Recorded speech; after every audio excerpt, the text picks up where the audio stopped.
আমি আপনাদের জন্য দোয়া করি, আল্লাহ দাঁড়িয়ে যারা আমাদের এই অসুন্দর অগোছালো কথাগুলো শুনছেন, কাল কিয়ামতের দিন আপনাদেরকে দান না করে বিনা হিসাবে আপনাদেরকে যেন আল্লাহ জান্নাতে দেয়, আপনাদের সাথে আমাদেরকেও যেন পার করে দেয়। আপনাদের বসতে জায়গা দিতে পারলাম না, আমাদেরকে মাফ করে দিয়েন। আপনাদের জন্য দোয়া করলাম, আল্লাহ আপনাদের কিয়ামতের দিন যেন দাঁড় করে না রেখে বিনা হিসাবে যেন আপনাদের জান্নাতে দেয়। ভাইয়েরা, এই ত্যাগ এবং কোরবানি, এই যে ভ্রাতৃত্ববোধের নমুনা, এই নমুনার ভিত্তিতে বাংলাদেশ পরিচালিত হলে সেই বাংলাদেশে আর কোনো চাঁদাবাজি থাকতে পারে না। আজকে কেন আমাদের ছাত্র জনতাকে আবার এ কথার স্লোগান তুলতে হচ্ছে? আবু সাইদ মীর মুগ্ধ, শেষ হয়নি আমাদের এখনো যুদ্ধ। আর কত যুদ্ধ করতে হবে? আর কতবার দেশকে স্বাধীন করতে হবে? আমরা ৭১-এ দেশ স্বাধীন করেছি। এই দেশ ৭১-এ আমাদের মুক্তিযোদ্ধারা দেশ স্বাধীন করেছে। এদেশের জনগণ লড়াই করে দেশ স্বাধীন করেছে। ৫৩ বছর অতিবাহিত হওয়ার পর আমাদেরকে কেন ভোটের জন্য লড়াই করতে হবে? আমাদের ভিন্ন ধর্মাবলম্বী অমুসলিম ভাইয়েরা এখানে আছেন, কেন তাদের মন্দির পাহারা দিতে হবে যদি আমাদের মসজিদ পাহারা দিতে না হয়? কেন আমাদের তাদের উপাসনালয়ে যখন তাদের উৎসব আসে, কেন আমাদের মত বিনিময় সভা করে তাদেরকে সচেতন করতে হবে যদি আমাদের ঈদুল ফিতর এবং ঈদুল আজহার আগে মত বিনিময় করতে না হয়? এ কথা শুনে হয়তো কেউ কেউ বলবেন, ভাই এত সুন্দর বাংলাদেশ কি আমরা পেয়েছি? না, পাইনি বলি তো আমরা এই লড়াই করেছি। আমাদের ভাইয়েরা এই জন্যই লড়াই করেছে। আমাদের নেতৃবৃন্দকে হত্যা করা হয়েছে, বাংলাদেশ জামাত ইসলামীর উপরে যে জুলুম করা হয়েছে, আমাদের রিমান্ডের সময় নির্যাতন চলাকালে আমাদেরকে বলা হয়েছে আপনারা কিসের উপরে ভিত্তি করে এত শক্ত কথা বলেন? আমরা বলেছিলাম আমাদের ভিত্তি হচ্ছে দুটো, এক আল্লাহর ভালোবাসা আর জনগণের ভালোবাসা। আমি এই কথা এখানে শুধু বলছি না, যখন এরকম ৩ জন লোক আমরা এক জায়গায় হলে আমাদেরকে গ্রেফতার করা হতো নাশকতার আশঙ্কার কথা বলে, সেই সময় আমরা বলেছি এখানে অনেক বাড়িওয়ালারা এসেছেন, আমি সেই বাড়িওয়ালাদের প্রতি কৃতজ্ঞতা জানাই। এই আপনাদের পাশেই শাপলা চত্বরে আমরা দিনের পর দিন, মাসের পর মাস, বছরের পর বছর বুকে গুলে ধারণ করে আমরা মিছিলের জন্য রাজপথে বেরিয়ে এসেছি। আমরা মিছিল শেষ করতে না করতে আমাদের উপরে প্রতিবার হামলা করা হয়েছে, গ্রেফতার করা হয়েছে, গুলি করা হয়েছে। একই সাথে ওখান থেকে মিছিল শেষ করে আমরা প্রত্যেকটা বাড়ির দরজা, গেট এবং দোকানপাট যেখানে গিয়েছি, আমাদের প্রত্যেকটা দরজা, গেট আমাদের ভাই বন্ধুরা আমাদের জন্য খুলে রেখেছেন বলেই ইসলামী আন্দোলন, জামাত ইসলামের জন্য আন্দোলন করা সহজ হয়েছে। আপনারা দরজা খুলে রেখেছেন। আজ আসমানের মালিক আল্লাহর কাছে দোয়া করি, আল্লাহ এই ওয়ারি সহ গোটা বাংলাদেশে জামাত ইসলামী আন্দোলনের জন্য, এই আন্দোলনকারীদের জন্য আপনারা যারা আমাদের জন্য দরজা খুলে রেখেছেন, আল্লাহ তাআলা কাল কিয়ামতের দিনে যেন জান্নাতের দরজা আপনাদের জন্য মুক্ত করে দেন। বাংলাদেশ জামাত ইসলামের একটা ঘর কিংবা একটা অফিস আপনারা বন্ধ করেছিলেন, আর বাংলাদেশের 18 কোটি মানুষের দরজা তারা তাদের বুক, হৃদয় খুলে আমাদের জন্য উন্মুক্ত করে দিয়েছে।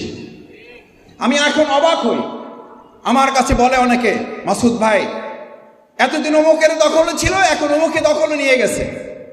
আমি পরিষ্কার একটা কথা বলি, ওয়ারিবাসী যারা ঘর দখল করে, দোকান দখল করে, রাস্তা দখল করে, সেতু দখল করে, ব্রিজ দখল করে, ফুটপাত দখল করে, তারা শুধু ওই জায়গাটাই দখল করে, শুধু মানুষের হৃদয়টাই দখল করতে পারে না।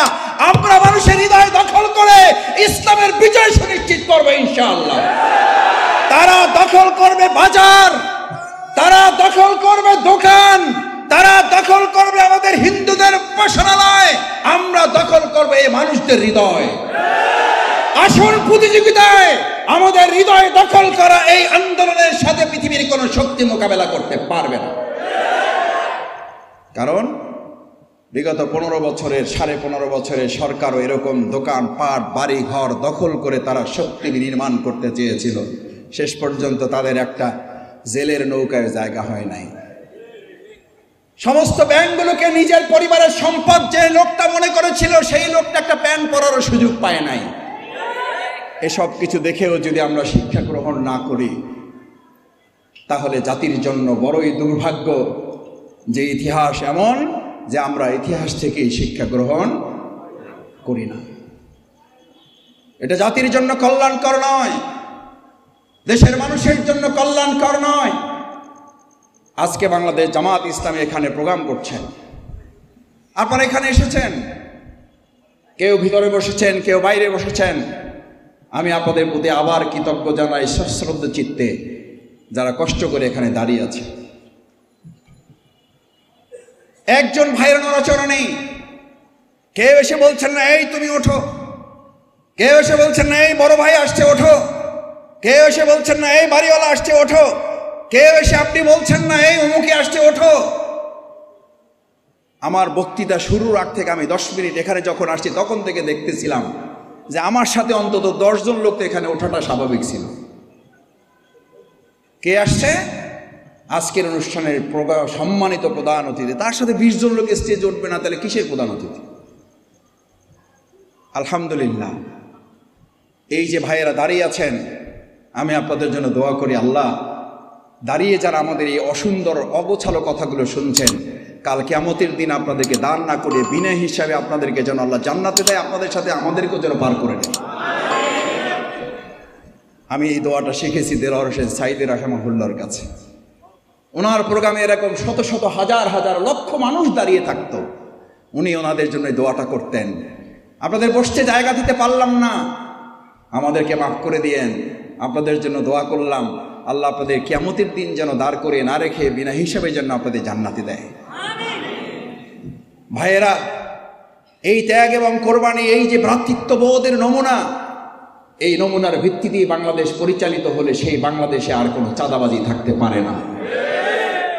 ভাই, চাঁদা তো সে নেবে। আমি এই প্রোগ্রামে আসার আগে তো সালাতুল এশা পড়ার জন্য আমি প্রস্তুতি গ্রহণ করেছি। এখানে আপনাদের নামাজের বিরতি হয়েছে না হয় নাই? হয়েছে। কেন? আমাদের আল্লাহর হক আছে, মানুষের হক আছে, আপনাদের হক আছে। এই হক 6:30 থেকে শুরু হয়েছে। এখানে যদি আল্লাহর হক এই প্রোগ্রামের বাসী, এই প্রোগ্রামের কর্তৃপক্ষ ম্যানেজ না করে, এই ব্যাপারে সচেতন না থাকে, আমি আপনাদের কাছে একটা কথা জিজ্ঞেস করতে চাই ভাইয়েরা, পরিষ্কার বুঝেন, এটার জন্য কোনো মাস্টার ডিগ্রি করা লাগবে না, এটার জন্য মুহাদ্দিস মুফতি হতে হবে না, এটার জন্য আপনাকে সাংবাদিক, বুদ্ধিজীবী, সাহিত্যিক, ইঞ্জিনিয়ার হতে হবে না। যে ব্যক্তি আল্লাহর হক আদায় করে না, সে আপনার হক আদায় করবে, এর গ্যারান্টি কে দেবে? যে আল্লাহর হক মেরে খেতে ভয় করেন আল্লাহকে, সে আপনার হক মেরে খেতে আপনাকে ভয় করবে? এটা পাগলেও বিশ্বাস করে না, আপনি আমি তো দূরের কথা। যে আল্লাহর হক নষ্ট করে, সে আপনার হক নষ্ট করতে এক চুল পরিমাণেও দ্বিধা করবে না। নামাজ সালাত তো দূরে, জানাজার মতো স্পর্শকাতর বিষয়। আমি দাঁড়িয়েছি একসাথে 12 দল 13 দল, অমুক মঞ্চ তমুক মঞ্চ, আলহামদুলিল্লাহ আন্দোলন সংগ্রামের কারণে এক কাতারে দাঁড়াতে হয়েছে, জানাজার কাতারেও দাঁড়াতে হয়েছে। আমি বললাম যে ভাই তাহলে আপনি দাঁড়ান, আমি উজু করে আসি। কয় মাসুদ ভাই তাহলে উজু করতে পারবে না, এসে জায়গা পাবেন না। আল্লাহ ভালো জানেন যে আদৌ উজু সহ সালাত জানাজা আদায় করেছেন নাকি উজু ছাড়াই চালিয়ে দিয়েছেন। কারণ যে আল্লাহর হক নষ্ট করে, সে আপনার হক নষ্ট করতে দ্বিধা করবে না। আমি অনেক সময় জিজ্ঞেস করি, ভাইয়েরা, সহযোগী ভাইয়েরা, আমার বন্ধুরা, আমার এলাকার সম্মানিত গণ্যমান্য ব্যক্তিবর্গ এসেছেন, আমি অনেকের কাছে বিনয়ের সাথে জিজ্ঞেস করি, ভাইয়েরা, একটা প্রোগ্রামের লক্ষ মানুষ আসে, বিরাট বিরাট নেতা নেতৃবৃন্দ বক্তব্য রাখেন, মুসলিমদের একটা বক্তব্যের মধ্যে 1 ঘন্টা 1.5 ঘন্টা আলোচনা হয়, 2 ঘন্টার প্রোগ্রাম হয়।